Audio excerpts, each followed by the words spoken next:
శ్రీ గురుభ్యో నమః. కృష్ణం వందే జగద్గురుం వ్యాసాయ విష్ణురూపాయ వినరో భాగ్యము విష్ణు కథ. శ్రీ విష్ణు సహస్రనామ స్తోత్రంలోని 3వ స్తోత్రానికి ఇప్పుడు మనం వేదార్థాన్ని, యోగార్థాన్ని, ఇందుకు తగిన ఇతివృత్తాన్ని చెప్పుకుంటున్నాం. పలికెడిది భాగవతమట, పలికించేడు వాడు రామభద్రుడట. భాగవతం అంటే భగవత్ తత్వం అని అర్థం. అది ఇప్పుడు పలికేది భగవత్ తత్వం, పలికించేవాడు రామభద్రుడు. ఆత్మారాముడిని మరింత భద్రము చేసేవాడు అని రామభద్రుడిని అంటారు. శ్రీరాముడికి, శ్రీకృష్ణుడికి ఎన్ని పేర్లో, 1000 పేర్ల, 1,000,000 పేర్లు. అటువంటి 1,000,000 పేర్లు కలిగినటువంటి విష్ణుతత్వాన్ని, వర్తమానాన్ని మరల మనం చెప్పుకుంటూ ఉన్నాం. వర్తమానమే బహుమానం, ప్రజెన్స్ ఈజ్ ప్రజెంట్. సంచిత ప్రారంధ కర్మలన్నీ 50%, వర్తమానం 50%. వర్తమానంలోని 50% మనం సద్వినియోగం చేసుకుంటే 50 నుంచి 51, 52, 53, 54 అలా సంచిత ప్రారంభ కర్మలు 50, 49, 48, 47, 46 ఇలా సంచిత ప్రారంభ కర్మలు తగ్గుతూ వర్తమాన స్థితితో పుణ్యకర్మలు పెరుగుతూ ఉంటాయి. దుష్కర్మలని తొలగించుకునే ఏకైక మార్గం సత్కర్మలు చేయడం. ఆ సత్కర్మలు మరి భగవతత్వాన్ని గురించి తెలుసుకోవడం, వర్తమానంలో జీవించడం. ఈ విధంగా మనం మన భవిష్యత్తుని జీవన్ముక్తి మార్గంగా చక్కగా మలుచుకోగలం. ఇందుకు ఈ విష్ణు సహస్రనామ స్తోత్రం యొక్క వేద యోగార్థాలని తెలుసుకోవడం ఎంతైనా సమంజసం, ఎంతైనా కూడా ఆప్ట్. ఇప్పుడు ఈ అవసరానికి, ఈ విపత్ కాలంలో ఇవి మానవులకు మరి ధైర్యం తక్కువ ఉన్నవారికి ధైర్యం రావడం, ఆత్మవిశ్వాసం తక్కువ ఉన్న వారికి ఆత్మవిశ్వాసాన్ని చేకూర్చడం, భయాన్ని అధిగమించడం లాంటి ఎన్నో అద్భుతమైనటువంటి మానసిక, శారీరక రోగ నిరోధక శక్తులు పెంపొందబడతాయి. యోగో యోగ విదాం నేత ప్రధాన పురుషేశ్వర నారసింహ వపు శ్రీమాన్ కేశవ పురుషోత్తమ. యోగో యోగ విదాం నేత ప్రధాన పురుషేశ్వర నారసింహ వపు శ్రీమాన్ కేశవ పురుషోత్తమ. ఓ పరంధామ, జీవులలో ప్రధాన పురుషుడుగా భాషిల్లే నీవు యోగంతో జీవాత్మను పరమాత్మలో లయం చేయగల యోగ విధిని జీవాత్మలకు నిర్దేశించగల యోగీశ్వరుడివి. భక్తుల పట్ల అపారమైన వాత్సల్యం గల ఓ నరసింహమూర్తి, నీవు వారిని రక్షించడానికై భూమిపై వెలసిన కారుణ్యమూర్తివి. నల్లని కేశాలతో అలరారే ఓ లక్ష్మీపతి, నీ సువిశాల వక్షస్థలంపై అలంకృతమైన శ్రీదేవి నీ ముగ్ధ మనోహర రూపానికి మరింత వన్నెను చేకూరుస్తోంది. పురుషులలో ఉత్తమమైన ఓ పురుషోత్తమ, నీకు నమస్సుమాంజలి. యోగో యోగ విదాం నేత. యోగో యోగ విదాం నేత. సర్వజ్ఞానేంద్రియాలను, ఇంద్రియ విషయాలను ఆయా సంకల్పాలు చేస్తూ వారి వలన కలిగేటువంటి అనుభవాలను జీవునికి అందజేసే మనస్సు కూడా తమ తమ వ్యాపారాల యందు ప్రవర్తించనీయక నిరోధించి జీవాత్మ పరమాత్మలకు ఏకత్వ భావన చేయుటయే యోగము అనబడుతుంది. యోగమనగా కలయిక, జీవాత్మ పరమాత్మతో కలవడమే యోగమని శ్రీ మహావిష్ణువు యొక్క ఈ విభూతి పరంపరలో మనం తెలుసుకుంటూ ఉన్నాం. సర్వజ్ఞానేంద్రియాలు, ఇంద్రియ విషయాలు, మరి అందువల్ల కలిగేటువంటి అనుభవాలు, వీటిని జీవుని మనస్సునికి, అంటే చైతన్యంతో ఉన్న మన మనస్సునికి అందజేసేటువంటి ఈ స్థిరచిత్తం కలిగిన మనస్సు కూడా తమ తమ పనులలో ప్రవర్తించక నిరోధించడమే మనస్సుని శూన్యం చేయడము. ధ్యానంలో మనం మనస్సుని శూన్యం చేస్తుంటాం. ఈ జ్ఞానేంద్రియాలు, ఇంద్రియ విషయాలు వీటి వల్ల కలిగే అనుభవాలు అవన్నీ ఎప్పుడు కూడా మన లోపల రివ్యూ అవుతుంటాయి, తిరుగుతూ ఉంటాయి, చంచలంగా ఉంటాయి, ఆలోచనలని మరింత రేకెత్తిస్తూ ఉంటాయి. ఇలాంటి స్థితిని దాటి ఆ మనసు శూన్యమై జీవాత్మ పరమాత్మల ఏకత్వాన్ని పెంపొందించేటువంటి, జీవాత్మ పరమాత్మల ఏకత్వాన్ని కలిగించేటువంటి స్థితిని యోగం అంటారు. అటువంటి ఆ ధ్యాన యోగంతో మాత్రమే, ధ్యానం ద్వారా పొందినటువంటి జ్ఞానంతో మాత్రమే పొందగలిగిన వాడు కనుక శ్రీ మహావిష్ణువును యోగి అన్నారు. యోగత్వం సమత్వం, ఆ సమత్వమైనటువంటి యోగాన్ని పొందే మార్గం ధ్యానం. ధ్యానం ఒక్కటే రాజమార్గము. ఎప్పుడు యోగ స్థితిలో ఉంటాడు కనుక మహావిష్ణువుని యోగ అని చెప్పారు. మరి యోగ విధాంనేత,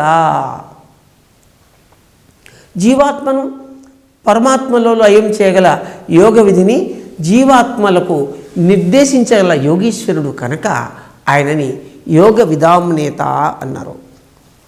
మరి యోగ విధులు ఎవరైతే జీవాత్మ పరమాత్మ కలయికకై నిరంతరం కృషి చేస్తుంటారో అటువంటి యోగ విధులను, యోగాభ్యాసకులను ముందుకు తీసుకెళ్లేవాడు యోగ విధాం నేత. నేత అంటే అధిపతి.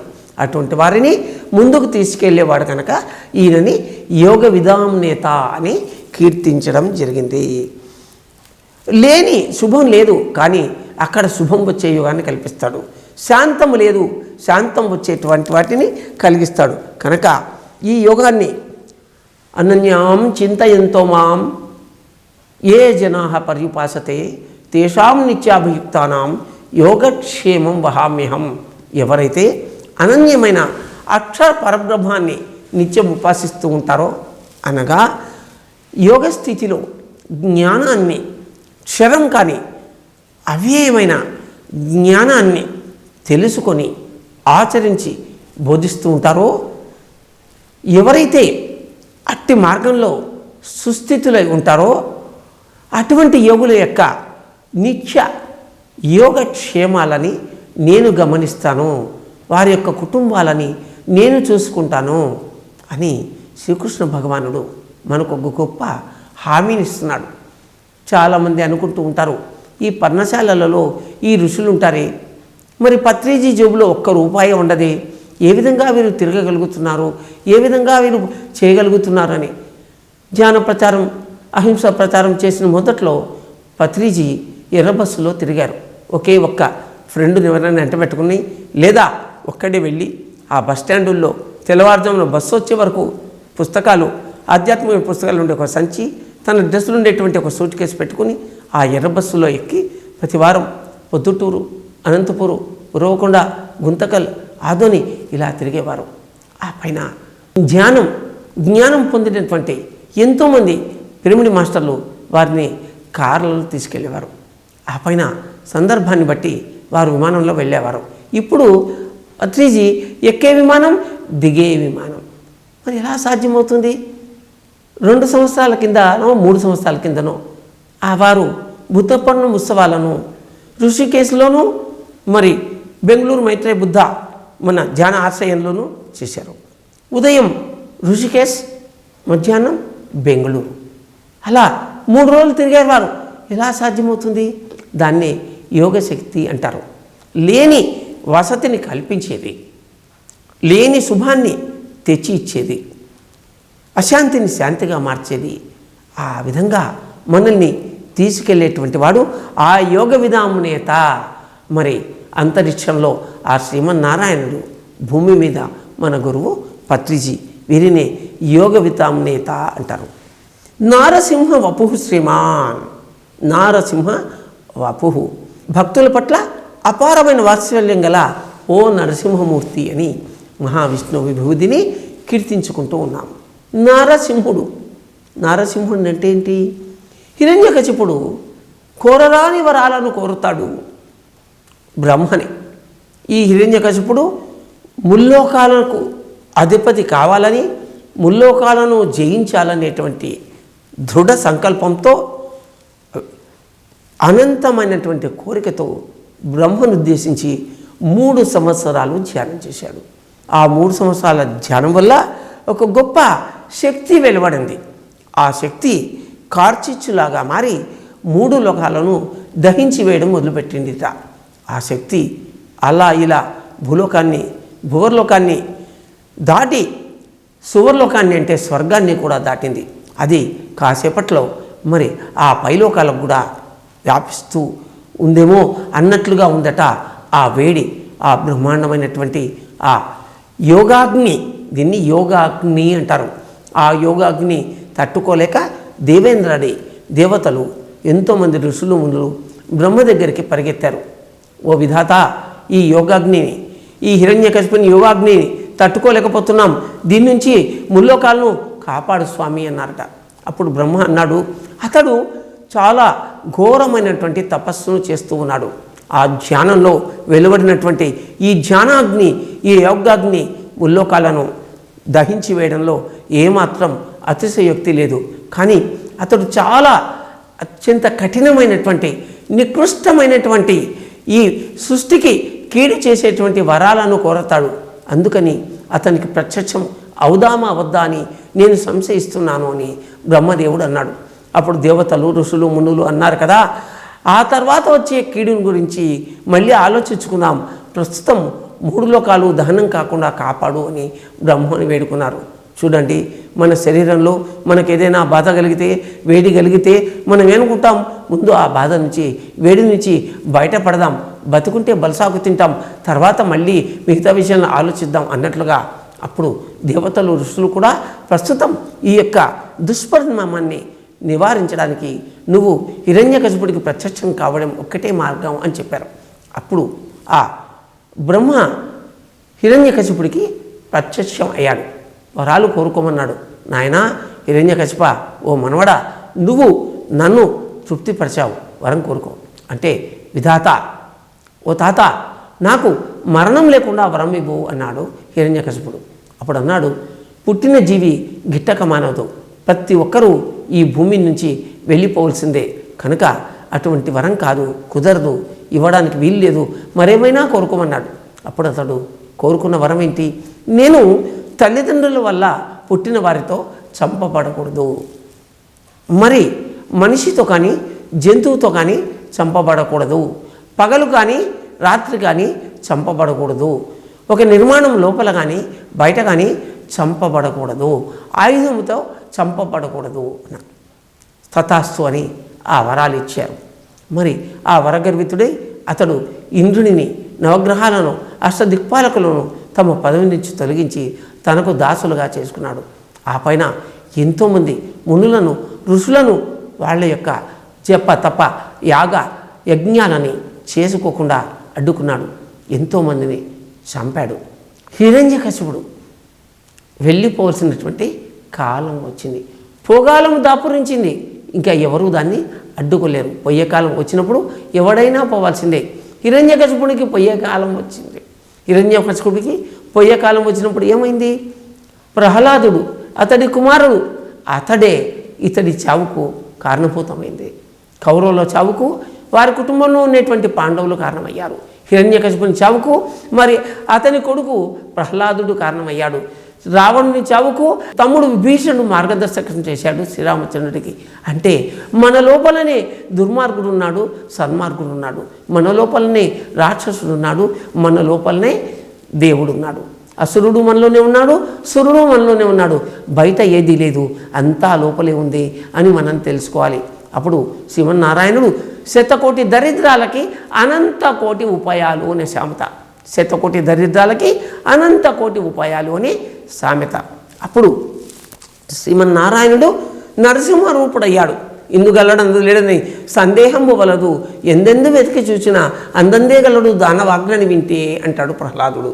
దానవాగ్ని అంటే రాక్షసులు గొప్పవాడా అంటే దుర్మార్గుల్లో గొప్పవాడా, దుర్మార్గుల్లో పెద్ద దుర్మార్గుడా అని తండ్రిని పరోక్షంగా తిడుతూ ఉన్నాడు ప్రహ్లాదుడు.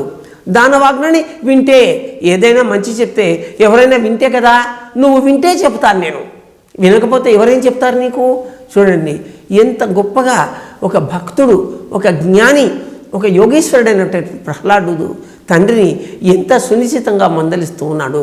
ఇందుగలడలేని సందేహం వలదు. ఆత్మ ఇక్కడ ఉంది, అక్కడ ఉంది, ఎక్కడైనా ఉంది. ఆత్మకి చావు లేదు అని మనం గత శ్లోకాల్లో తెలుసుకున్నాం, పత్రిజిత్ ద్వారా తెలుసుకున్నాం, వేదాలు పురాణాల ద్వారా తెలుసుకున్నాం. అయినా కూడా ఆ మరణం లేని ఆత్మ మరి శరీరం మరణిస్తుంటే మనం ఎంతో దుఃఖిస్తున్నాం. సమయాన్ని, సందర్భాన్ని బట్టి మనం మాయామోహంలో పడ్డం వల్లనే ఇవన్నీ కూడా జరుగుతూ ఉన్నాయి. అప్పుడు స్తంభంలో ఉన్నాడా అని స్తంభాన్ని పగలగొట్టాడు హిరణ్యకశిపుడు. హిరణ్యకశిపుడు అంటే హిరణ్యం అంటే బంగారు, కశిపుడు అంటే తవ్వేవాడు. వాడికి ఎక్కడ ఏ గొప్ప వస్తువు ఉన్నా అది తన మందిరంలో ఉండాలి. ఎక్కడ ఏ గొప్ప విషయం జరిగినా అది తన దగ్గరే జరగాలి. తనను తప్ప మరెవరిని వేడుకోకూడదు. ఓం నమో నారాయణాయ, ఓం నమ శివాయ అనకూడదు, ఓం హిరణ్యకశిపాయ అనాలి. ఆ విధంగా మునుల యొక్క, ఋషుల యొక్క, దేవతల యొక్క యజ్ఞ యాగాలు భంగం చేస్తూ వారందరినీ పదవిభ్రష్టులను చేసినటువంటి హిరణ్యకశిపుడు పోయే కాలం వచ్చింది.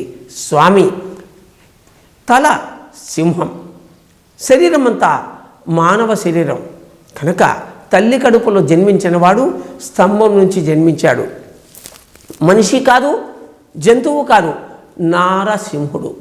ఇంట కాదు, బయట కాదు, ఎత్తుకుని హిరణ్యకశిపుడిని ఎత్తుకుని గృహపు వాకిలిపై కూర్చున్నాడు. పగలు కాదు, రాత్రి కాదు, సంధ్యాకాలం. అది ఆయుధం కాదు, గోళ్లతో చీల్చి పారేశాడు. ఇందాక చెప్పుకున్నాం, శతకోటి దరిద్రాలకి అనంతకోటి ఉపాయాలన్నీ. నారసింహ వపు శ్రీమాన్, నరసింహస్వామి అయి ఉపాయాన్ని తాను తెలుసుకుని మరి ఆ హిరణ్యకశిపుని చంపాడు.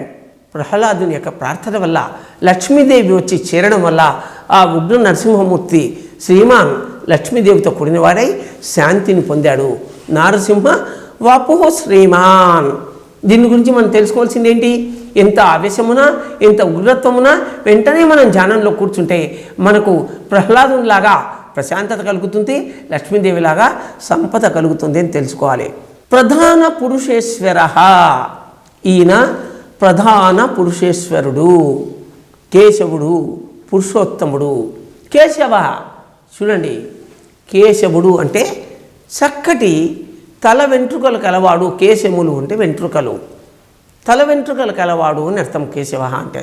ఇక్కడ మనిషి శరీరానికి శిరస్సు ప్రధానం. ఆ శిరస్సుకు కేశాలు అందం. ఆడవాళ్ళని చూడండి, వాళ్ళ కేశాలు మగవాళ్ళని మురిపిస్తాయి. వారు వేసుకునేటువంటి వివిధ రకాల ముడులు వారి వైపే చూడనిస్తాయి. అంత అందమైనవి మనిషికి కేశాలు. కనుక ఎంతో అందమైనటువంటి కేశాలు కలిగిన వాడట శ్రీమన్నారాయణుడు. అందుకని ఇక్కడ కేశవ అని ఆయన విభూతిని చెప్పారు. చూడండి, మనం తిరుపతికి వెళ్తాం, తిరుమలకి వెళ్తాం. అక్కడ మనం ఏం చేస్తామంటే కేశాలను అంటే వెంట్రుకలని, తల వెంట్రుకలని స్వామికి తలనీలాలని సమర్పించుకుంటాం. సమర్పించుకొని భౌతికమైనటువంటి భావన ఏంటి? స్వామి, నేను నా తలనీలాలను సమర్పించుకున్నాను, నామాన్ని వేసుకున్నాను, నీ దర్శనం చేసుకుని అడుగడుగు దండాలు పెడుతూ మరి నీ దర్శనం చేసుకుంటున్నాను, వంగి నీకు నమస్కరిస్తున్నాను. నా కేశాలని తొలగించుకోవడం వల్ల నా అహంకారం మొత్తం తొలగిపోయింది అని వంగి స్వామికి నమస్కరించుకుంటాం. బయటకు వచ్చేసరికి మరి 10 రూపాయలు ఇచ్చే బదులు ఎవరికో భిక్షకుడికి తన భార్య 50 రూపాయలు ఇచ్చింది. నీకేమొచ్చిందే, 10 రూపాయలు ఇస్తే పోయేదానికి 50 రూపాయలు ఇచ్చావు, సంచిలో 10 రూపాయల నోట్లు కావాలని తెచ్చాను, ఇలా చేస్తామని భార్యపై మండి పడతాడు. లోపల నుంచి బయటకు వచ్చిన వెంటనే మళ్ళీ అహంకారం వస్తుంది. కేశాలు తొలగిస్తే అహంకారం పోదు, మనసులోని మాలిన్యాన్ని తొలగించుకుంటేనే అహంకారం పోతుంది. కనుక కేశాలు తొలగించుకుంటే అహంకారం పోతుంది అనేటువంటి ఆలోచనని మన మనసులోంచి తీసివేసి సుందరమైనటువంటి మన ముఖాన్ని చక్కని కేశాలతో మరింత బాగా అలంకరించుకోవాలి. నారసింహ వపుః శ్రీమాన్ కేశవ పురుషోత్తమ. ప్రధాన పురుషేశ్వరుడైనటువంటి శ్రీమన్నారాయణుడు పురుషోత్తముడు. జీవులలో ప్రధాన పురుషుడిగా భాసిల్లేవాడు శ్రీమన్నారాయణుడు. పురుషులలో ఉత్తమమైన పురుషుడు గనక ఆయనని పురుషోత్తముడు అన్నాం. మరి పురుషులలో ఉత్తమమైన పురుషుడు, దీనికి సరైనటువంటి సాక్షీభూతమైనటువంటి రూపం మనకు ఏది గుర్తొస్తుంది? శ్రీరామచంద్రమూర్తి రూపం. కృష్ణ ప్రభువు రూపం. పురుషులలో పురుషోత్తముడు ప్రధాన పురుషేశ్వరుడు, మరి పురుషోత్తముడు. మరి ప్రధాన పురుషేశ్వరుడు అని ఎందుకన్నాం స్వామిని?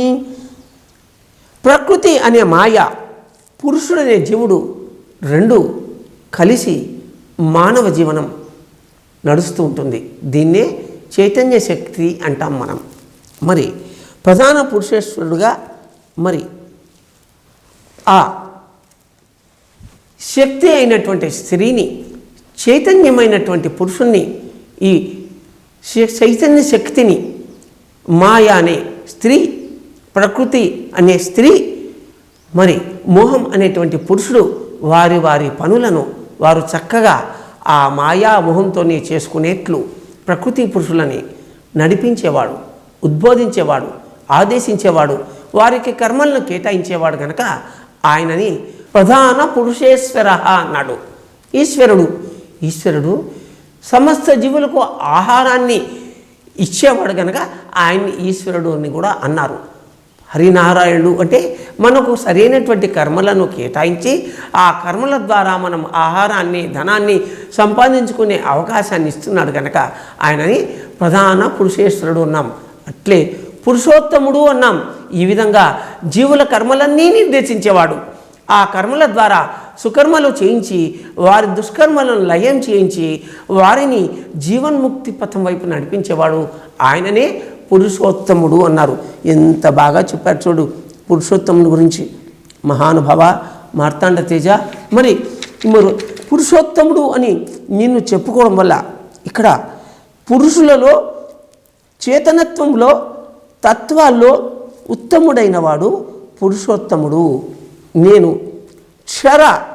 అక్షరముల కంటేను గొప్పవాడను కావున వేదమునందును లోకమునందును కూడా పురుషోత్తముడు అని ప్రసిద్ధి నొంది ఉన్నాను అని భగవద్గీతలో శ్రీకృష్ణ భగవానుడు ఆత్మస్థితిని గురించి చెప్పుకుంటున్నాడు. నేను పురుషులలో గొప్పవాడను, చేతనత్వంలో గొప్పవాడను, శక్తిలో గొప్పవాడను. ఎవరంటారు? తన మీద తాను కమాండ్ ఉన్నవాడు, ఆత్మవిశ్వాసంతో బ్రహ్మజ్ఞానంతో ఉన్నవాడు, అతను పురుషోత్తముడు. మరి శ్రీరామచంద్రుని పురుషోత్తముడు అని ఎందుకన్నాం? ఆయన కర్తవ్య పాలనలో ఎప్పుడూ వెనుదీయనివాడు. తండ్రికి ఇచ్చిన మాట ప్రకారం ఒక్క అడుగు కూడా వెనక వేయకుండా తనతో వచ్చినటువంటి సీతా లక్ష్మణులతో కలిసి వనవాసానికి వెళ్ళినవాడు. తండ్రి మరణించాడు వేదనతో. అన్న నువ్వు రాజ్యాన్ని ఏలుకో, నాకు ఈ రాజ్యం వద్దు అన్నటువంటి భరతుణ్ణి ఊరడించి భరతుడు విననప్పుడు తన యొక్క పాదుకలని సింహాసనం పైన ఉంచమని పాదుకలను ఇచ్చినవాడు. మరి 14 సంవత్సరాలు అరణ్యవాసంలో ఉంటూ ఋషులను, మునులను, యోగులను, జనాలను, ఆటవికులను కాపాడుతూ ప్రకృతి యొక్క చేతనత్వాన్ని ప్రతీకగా సీతాదేవి తనకు సహాయంగా ఉంటే, సేవ చేస్తూ లక్ష్మణుడు ఉంటే ఆ అడవిలో మరి ఆ అడవులు ప్రవృద్ధులనేట్టుగా, అడవులు నాశనం కాకుండా గమనించేట్లుగా, రాక్షసులని చంపేట్లుగా తన యొక్క బాధ్యతలను సంపూర్తిగా నిర్వర్తించినవాడు. మరి సీతాదేవిని మరి విధివశాత్తు లేదా ఇష్టవశాత్తు రావణుడు ఎత్తుకొని వెళ్ళినప్పుడు ఆ సంవత్సర కాలం పాటు మరి శ్రమించి ఆ రావణుణ్ణి వెతికి పిలిచి బోధించి విననప్పుడు తెగ నరికి వేసినవాడు శ్రీరామచంద్రమూర్తి. దుష్ట శిక్షణ శిష్టరక్షణ. మరి శిష్టరక్షణ విభీషణునికి రక్షణ ఇచ్చినవాడు, రావణ కుంభకర్ణులని నరికి వేసినవాడు. కనుక ఇతనిని ప్రధాన పురుషోత్తముడని చెప్పుకోవడం ఎంతైనా సమంజసం. మరి శ్రీకృష్ణమూర్తి గురించి, ఆ ప్రధాన పురుషోత్తముడైన శ్రీకృష్ణుడి గురించి మరొక శ్లోకంలో చెప్పుకుందాం. యోగో యోగ విదాం నేత ప్రధాన పురుషేశ్వర నారసింహ వపు శ్రీమాన్ కేశవ పురుషోత్తమ. ఈ శ్లోకానికి ఇప్పుడు ఇంతవరకు మనం వేదార్థం చెప్పుకున్నాం. ఇప్పుడు యోగార్థం చెప్పుకుందాం. ఓ పరంధామ, సాధనలు అత్యంత సహజంగా అనేక యోగ భూమికలను పూర్తి ఎరకతో దాటినటువంటి యోగీశ్వరులు పరమాత్మ చైతన్యంలో లయమవుతారు. సమస్త బ్రహ్మాండాలలో నిండి నిబిడీకృతమైనటువంటి ఓ పురుషేశ్వర, నీవు యోగ సాధన యొక్క అంతిమ లక్ష్యానివి. యోగ సాధన ఎందు గ్రహించిన మహాకారుణ్య శక్తులు సాధకులలో గల పాశవిక వృత్తులను మూలాల నుండి పెకలించి వేసి వారిని సమున్నత ఆత్మజ్ఞానానికి అర్హులను చేస్తాయి. అజ్ఞానపు చీకటిని జ్ఞానపు వెలుగులతో పారద్రోలే అలాంటి యోగీశ్వరులకు యోగ సుమాంజలే. వేదార్థంలో స్వామి యొక్క విభూతులు, వారి గొప్పతనాన్ని గురించి చెప్పుకుంటూ ఉన్నాం. యోగార్థంలో ఆ స్వామి విభూతులని ఆచరించి తెలుసుకుని వారి యొక్క ఉన్నతోన్నతమైనటువంటి యోగీశ్వర స్థితిని తమ యొక్క హృదయంలో నిలుపుకుంటూ యోగీశ్వర స్థానానికి తాము చేరుకోవడానికి వీరు యోగులు చేస్తూ ఉన్నటువంటి సాధనను, బోధనను యోగార్థంలో చెప్పుకుంటాం. ఓ పరంధామ, సాధనలో అత్యంత సహజంగా అనేక యోగ భూమికలను పూర్తి ఎరుకతో దాటిన యోగీశ్వరులు పరమాత్మ చైతన్యంలో లయమవుతారు. జీవాత్మ పరమాత్మల కలయికే యోగం అనబడుతుంది. ఇందాక చెప్పుకున్నాం. సహజంగా అనేక యోగ భూమికలను మనం పూర్తి ఎరుకతో దాటి పరమాత్మ చైతన్యంలో లయమవుతాము అని ఈ యోగార్థంలో చెప్పబడుతుంది. గౌతమ బుద్ధుడు 5.5 సంవత్సరాల పాటు అలాకరాముడు మరికొందరు గురువుల దగ్గర చేరాడు. కాషాయం తీసుకొని వారి నుంచి కొంత జ్ఞానాన్ని పొందాడు. కఠిన ప్రాణాయామ పద్ధతులను ఆచరించాడు. కౌండిన్యుడు మొదలైన కొందరు ఈ వ్యక్తి చాలా గొప్పగా అనిపిస్తూ ఉన్నాడు కనుక ఇతడిని మనం అనుసరించినట్లయితే ఏదైనా సాధించగలుగుతాం అనుకొని వారితో ఉన్నవారు 5.5 సంవత్సరాల తర్వాత ఏమాత్రం ఆహారం తీసుకోకుండా శరీరాన్ని అత్యంత శుష్కింపచేసుకుని లేస్తాడు ఆహారం తీసుకోవడం కోసం సిద్ధార్థ గౌతముడు. మరి ఏదో సాధిస్తాడని ఇతని వెంట ఉన్నాం. ఇతడు ఆహారం కోసం అటు ఇటు కలయి చూస్తున్నాడు. ఇతని ద్వారా మనం ఏమీ పొందలేము అని తాము ఫీల్ అయి వెళ్ళిపోతారు. ఆ కౌండిన్యుడు మొదలైనటువంటి కొందరు వ్యక్తులు 5 మంది. బుద్ధుడు తాను సిద్ధి పొందిన తర్వాత తనను తాను బుద్ధుడు అని ప్రకటించుకున్నాడు. అంతకుముందు అతడు సిద్ధార్థ గౌతముడు. తండ్రి పెట్టుకున్న పేరు సిద్ధార్థుడు. మరి పినతల్లి గౌతమి పెంచింది కనుక గౌతముడు. సిద్ధార్థ గౌతముడు ఆహారం కోసం అటు ఇటు చూశాడు. ఆహారం కోసం అటు ఇటు చూసినప్పుడు అక్కడ మరొక చెట్టు కింద కూర్చుని ధ్యానం చేసేటువంటి సిద్ధార్థ గౌతముడు మరొక రావి చెట్టు తన ఎదురుగా కనపడినప్పుడు అక్కడ ఒక బంగారు గిన్నెలో కొంత పాయసం కనపడుతుంది. ఆ బంగారు గిన్నెలో ఉన్నటువంటి పాయసాన్ని ఆ సమీపంలోని గ్రామాధికారి భార్య సుజాత అనేటువంటి స్త్రీ అక్కడ తెచ్చిపెట్టింది. ఆవిడకు 3 కూతుళ్ళు. మగ శిశువు కోసం ఎన్నో నోములు నోచుకుంది, ఎన్నో సంకల్పాలు చేసుకుంది. ఆవిడ అనుకుందిట, మాకు 10,000 గోవులు ఉన్నాయి. ఈ 10,000 గోవులతో ఒక ఉత్తమోత్తమైనటువంటి ప్రసాదాన్ని నేను ఈ చెట్టుకు సమర్పించుకుంటాను, నాకు కుమారుడు కలిగినట్లయితే అని సంకల్పించుకుంటుంది. ఆ చెట్టు కింద ఆ గ్రామదేవత విగ్రహం ఉంటుంది.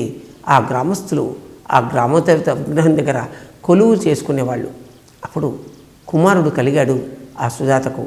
ఆమె పరమానంద భర్త అయి తమకున్న 10,000 గోవులలో 10,000 గోవులు పాడిన 5,000 గోవులకు, 5,000 పాడి గోవుల పాడిన 2,500 గోవులకు, 2,500 పాడి 1,300, 650, 325 ఇలా ఆఖరికి కామధేనువుతో సమానమైనటువంటి ఒక గోవుకు మరొక కామధేనువుతో సమానమైనటువంటి గోవు యొక్క ఆహారాన్ని, అంటే ఇక్కడ మళ్ళీ మనం చెప్పుకుందాం, 10,000 ఆవుల పాడిని 5,000 ఆవులకు పెట్టింది, 5,000 ఆవుల పాడిని ఉత్తమమైన 2,500 ఆవులకు పెట్టింది, 2,500 ఉత్తమమైన ఆవుల పాడిని 1,250 ఉత్తమమైన ఆవులకు పెట్టింది.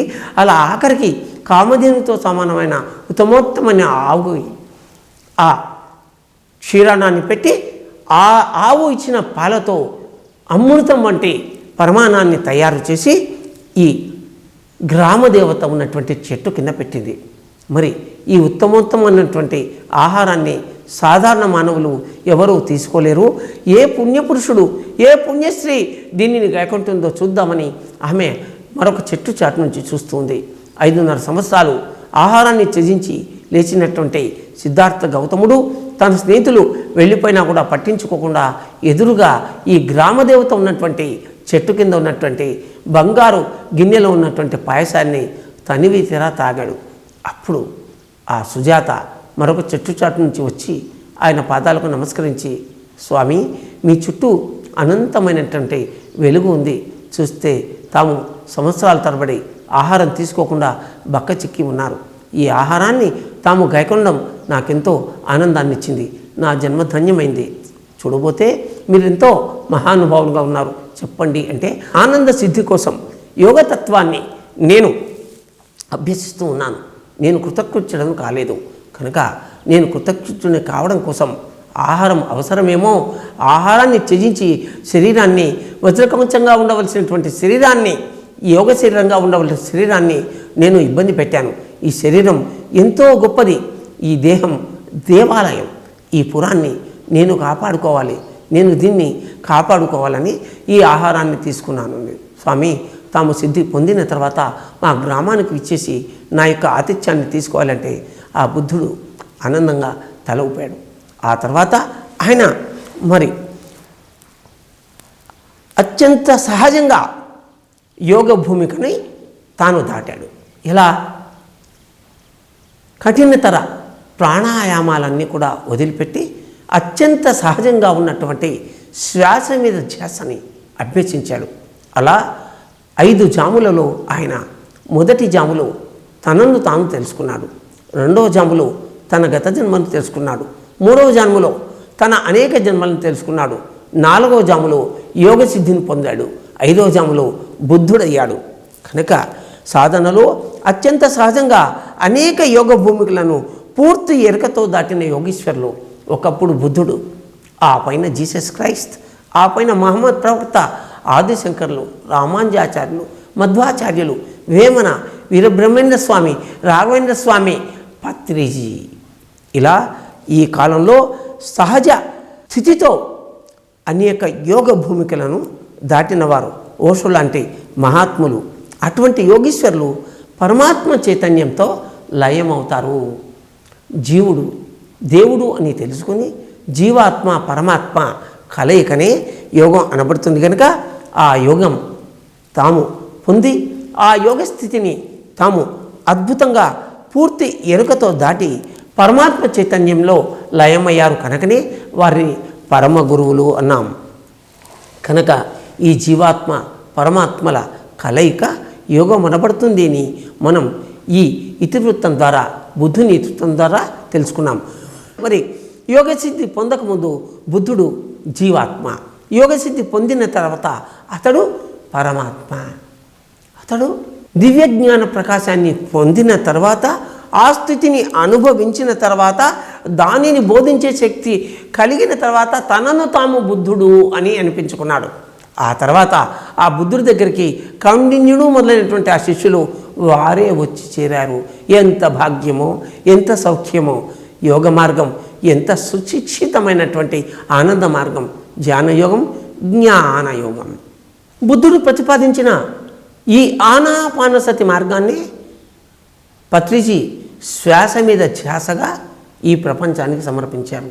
ఈరోజు శ్వాస మీద ధ్యాస, be with your breath, Aapke sands కే పార్ ఆప్ రహో అనేటువంటి ఈ యొక్క అద్భుతమైనటువంటి సందేశం, సంకేతం ధ్యానయోగ మార్గం ప్రపంచవ్యాప్త పరిచయమైంది.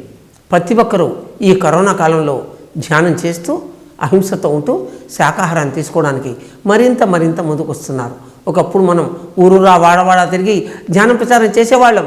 వాళ్ళ ఇంట్లో ఉండి మనం జూమ్ ద్వారా ఈ ప్రపంచాన్ని పలకరిస్తూ ఉన్నాం.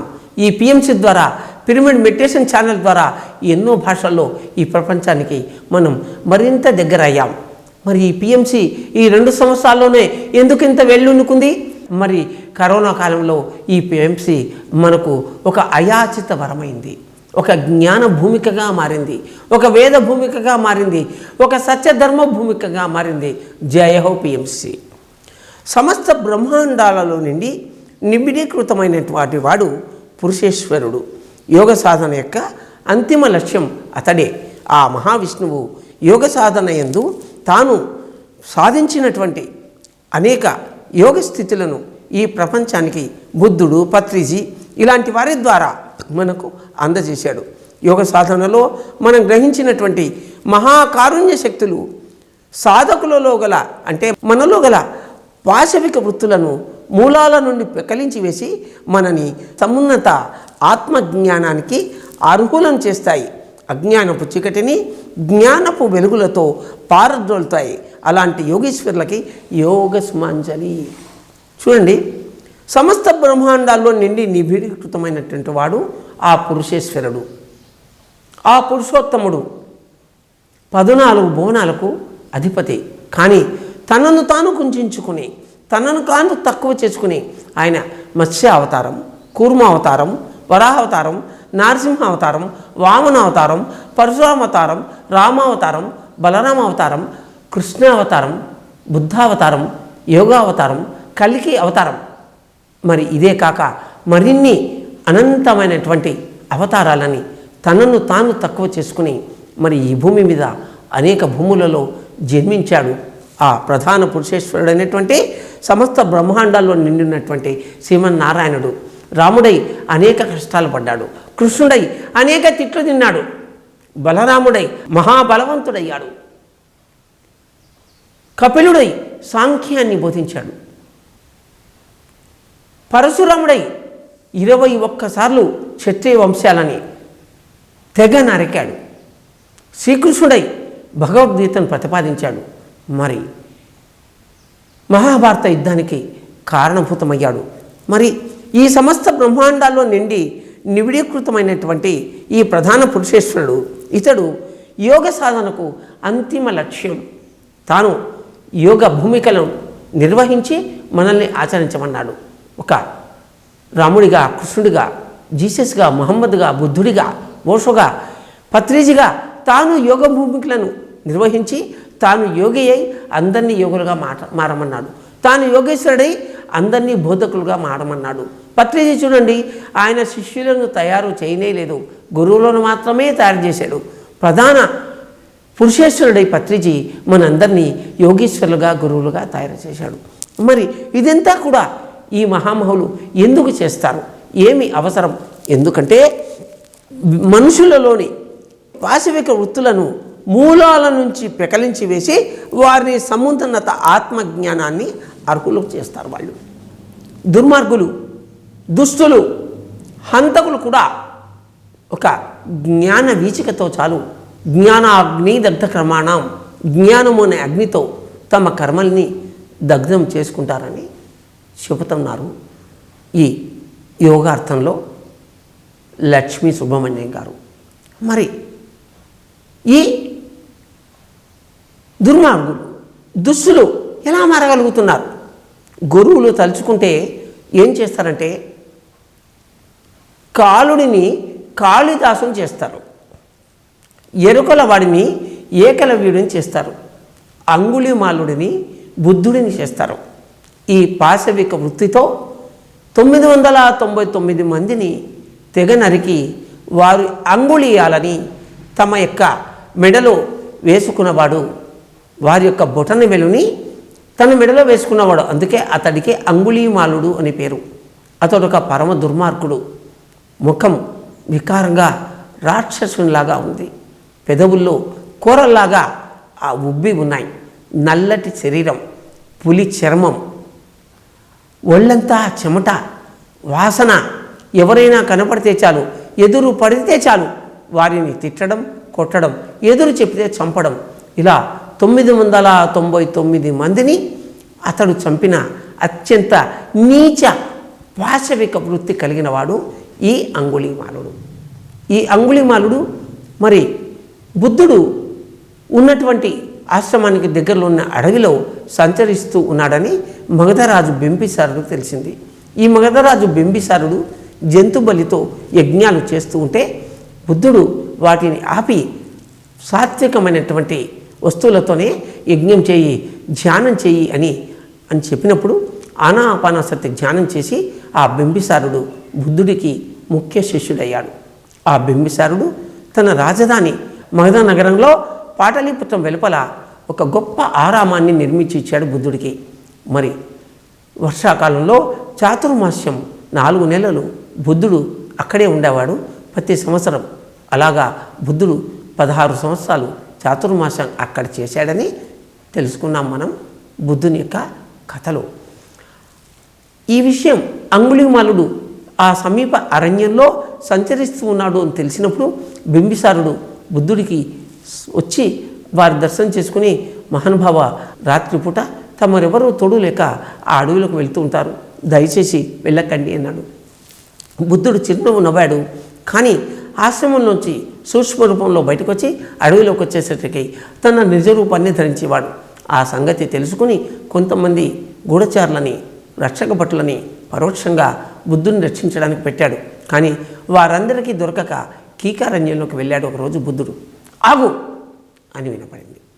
ఎదురుగా ఒక భీకర సమున్నత ఆకారం, 6 అడుగులు పైన ఎత్తు, మరి భీకరమైన ఆహారం, ఇందాక చెప్పుకున్నటువంటి నీచ నికృష్ట లక్షణాలతో, మరి కూరల లాంటి ముఖంతో అక్కడ ఎదురు పడ్డాడు అంగుళీమాలుడు.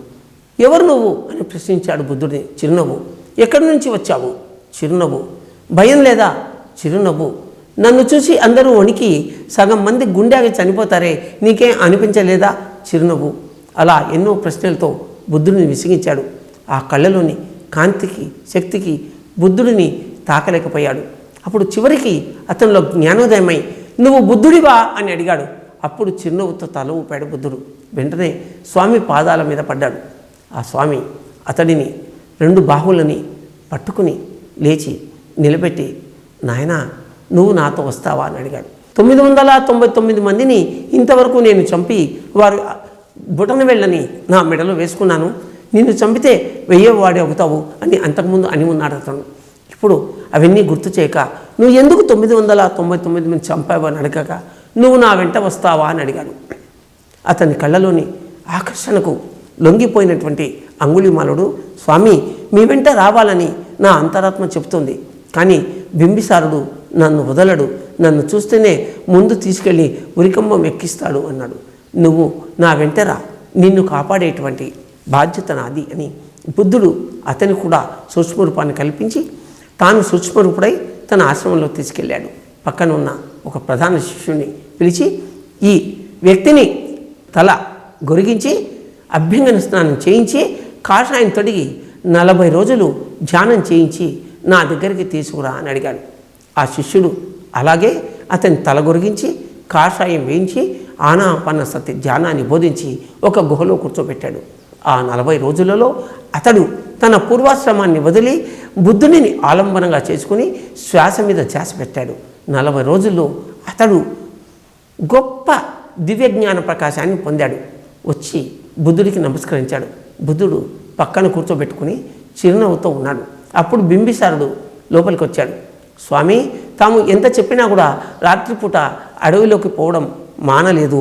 ఇలా అయితే తమ రక్షణ ఎలా అని పరిపరి విధాల బాధపడ్డాడు. అప్పుడు బుద్ధుడితో మాట్లాడుతూ బుద్ధుని పక్కన ఉన్నటువంటి ఈ అంగుళీమాలుడిని చూశాడు ఆ బింబిసారుడు. స్వామి, మీలాగా మిలమిలా మెరిసిపోయి ఉన్నాడు ఈ యోగీశ్వరుడు, ఎక్కడి నుంచి వచ్చాడు? ఇంతకుముందు చూడలేదే. ఇతడిని చూస్తే, ఇతని కళ్ళలో కాంతిని చూస్తే ఇతడు గొప్ప జ్ఞానభూమికలని నిర్వర్తించినవాడు, ఎంతో తపస్సు చేసినవాడు, ధ్యానం చేసినవాడు, జ్ఞానం పొందినవాడు అనిపిస్తోంది. ఇతడిని నాకు ఇవ్వండి, నేను నా రాజ్యానికి తీసుకెళ్ళి రోజు నా ఆస్థానంలో ఇతనితో ప్రవచనం చెప్పించుకుంటాను అన్నాడు. అయ్యా, తీసుకెళ్ళు, ఇతడే అంగుళీమాలుడు అన్నాడు బుద్ధుడు. నివ్వెరపోయాడు బింబిసారుడు. మహాయోగీశ్వరులు తలుచుకుంటే కాళుడు కాళిదాసు అవుతాడు, అంగుళీమాలుడు బుద్ధుడు అవుతాడు. కనుక సాధకులలో గల పాశవిక వృత్తులను మూలాల నుండి పెకలించి వేసి వారిని సమున్నత ఆత్మజ్ఞానాన్ని అర్హులను చేస్తారు మహామహనీయులైనటువంటి గురువులు. మనలాంటి పిరమిడ్ మాస్టర్లంతా ప్రస్తుతం చేస్తున్నటువంటి పని అదే. అజ్ఞానపు చీకటిని జ్ఞానపు వెలుగులతో పారద్రోలే అలాంటి యోగీశ్వరులకు యోగ సుమాంజలి. ఒక గదిలో అనేక సంవత్సరాల నుంచి లక్షల సంవత్సరాల నుంచి చీకటి ఉండిట. ఆ గది అంటే ఆ గుహ తలుపులను తెరిచిన వారు ఎవరూ లేరు. మరి బుద్ధుడు లాంటి ఒక ఋషి ఆ ప్రాంతాలకు వెళ్ళాడట. వెళ్ళి లోపల ఏదో అనిపిస్తుంది అతనికి, ఈ గుహ తెరవాలి అని. శిష్యులకు చెప్తే వారు అత్యంత శ్రమతో ఆ గుహను తెరిచారు. లోపల మొత్తం బూజు ఉంది, ఏమాత్రం కనపడలేదు. అప్పుడు ఒక మైనపు ఒత్తిని అంటే ఒక దీపాన్ని వెలిగించారట శిష్యులు. అప్పుడు వెలిగించి ఆ బూజునంతా తీసి ఆ గుహనంతా శుభ్రం చేశారు. శుభ్రం చేసి అక్కడ దీపాన్ని వెలిగించినప్పుడు లక్షల సంవత్సరాల చీకటి ఒక్క దీపపు వెలుగుతో తొలగిపోయింది. అలాగే అజ్ఞానం అనే మన వేలాది జన్మల చీకటి జన్మ పరంపరతో మనమ్మడి వస్తూ ఉన్నప్పుడు మనం ఎంతటి దుర్మార్గులమైనా కూడా మనం బుద్ధుడి లాంటి, పత్రిజీ లాంటి, ఓషో లాంటి మహనీయుల యొక్క ప్రాపకాన్ని పొంది ఆ జ్ఞాన భూమికను పొందినప్పుడు, అజ్ఞానాన్ని ఛేదించుకున్నప్పుడు మనలోని ఆత్మదీపం వెలుగుతుంది. దాన్నే బుద్ధుడు అప్పో దీపో భవ, నీ దీపాన్ని నువ్వే వెలిగించుకో అన్నాడు.